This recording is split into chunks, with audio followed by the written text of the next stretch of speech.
ewozesa emisango egitali gya nnaggomola. Kkooti enkulu ewozesa emisango egitali gya nnaggomola ebadde ekubirizibwa omulamuzi Collins Acheramu emaliriza okuwulira omusango ogwatwalibwayo bannamateeka beeyali omubaka wa Butambala mu lukiiko lw'eggwanga olukulu era nga ye mumyuka ow'omukulembeze w'ekibiina kye NUP mu Buganda Muhammad Muwanga Kivumbi eragira aleetebwe mulamu oba nga mufu. Mu musango guno bannamateeka ba Kivumbi bawaabira omuduumizi w'eggye ly'eggwanga, ssaabapoliisi w'eggwanga ne ssaabawolereza wa gavumenti. Kati omusango guno oguwulirwa kiddiridde ofiisi ya ssaabawolereza wa gavumenti SCP Tumugumye Godwin ategeezezza nti balina kye bamanyi ku mayitire ga Kivumbi era ng'ono tali wadde mu mikono gya poliisi ng'era abawaabi bwe babeera n'obujulizi ku nsonga eno abasabye buleetebwe.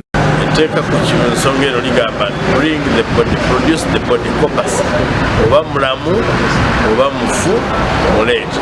Kati gwe tugamba tuleete obujulizi nti gwe mulina si kya buntu. Ono ategeezezza kkooti nti ye kyamanyi kiri kimu nti Kivumbi yayimbulwa akakali ka kkooti nga kale ekyokuba nti ono yaddamu okugombebwamu obwala agamba nti kitegeeza nti poliisi yeeba yamukwata. Tumugumye era ayongeddeko nti newankubadde ng'emmotoka ya Kivumbi yayimirizibwa poliisi, oludda oluwaabi lwalemererwa okwatuukiriza amannya g'abasirikale abaamuli ku kidempigi abagambibwa okuba nti be baamukwata n'okukakasa nti bano baali ba poliisi. Bw'atyo n'asabye kkooti omusango gugobebwe. Wabula newankubadde ng'eggye ly'eggwanga omuduumizi waalyo y'omu ku baawaabiddwa teritaddeemu kwewoza kwalyo. Bannamateeka ba Kivumbi okubadde Medad Lubega Sseggona ne Samuel Mulindwa Muyizi balaze obwennyamivu ku bintu bye bitambudde. Nga bwe wandisuubidde bannaffe ab'amagye tebayanukudde, abapoliisi baayanukudde ne bagamba nti bo omuntu sibe mulina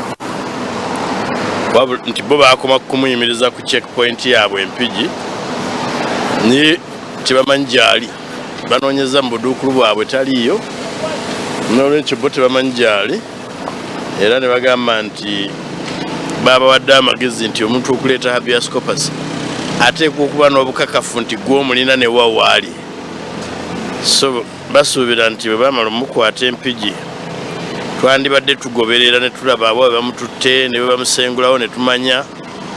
Ekyokubiri nti oba oliawo ye yandibadde yeekuba ebifaananyi n'abituweereza ne tusobola okubiraga ensi nti bannaffe munnaffe buno bamukuumidde wano. Tuzze bukubirire mu kkooti olwaleero ku lwokubiri ng'ennaku z'omwezi 21 era tusanzeeyo kiwandiiko kiwakanya kusaba kwaffe nga olwo ebigambo bye baayogera ku luli babiridde. Abaatugamba nti bageza kulaba mu ngeri gye bakimalirizaamu Honorable Muwanga Kivumbi alabike nga batusuubiza nti endabika gye batayinza kugamba kkooti. Bano kati balindiridde ensala ya kkooti egenda okuyisibwa ku mitimbagano olwo balabe ekiddako. Ssaabawandiisi w'ekibiina ki National Unity Platform David Lois Rubongoya y'omu ku babadde mu kkooti. Kyanaku nnyo nti oluvannyuma lw'okuweebwa bbeeyi baddamu ne bamuwamba ate olunaku olwaleero poliisi ezeemu n'egamba nti yo bamuyimiriza ku checkpoint naye si bwe bamukwata. Teweebuuza obuvunaanyizibwa obukwata abantu mu Uganda buli baani. Omuntu twogerako ye Deputy President w'ekibiina Mulamba, twogera ku muntu awadde omubaka wa Paalamenti, osobola omubuzaawo kati zirina 11. Naye of course amawulire ge tufuna nti bamukuba bubi nnyo era nti obalaba bamutereseeyo baagala asooka awonewonemuko balyoke bamuleete.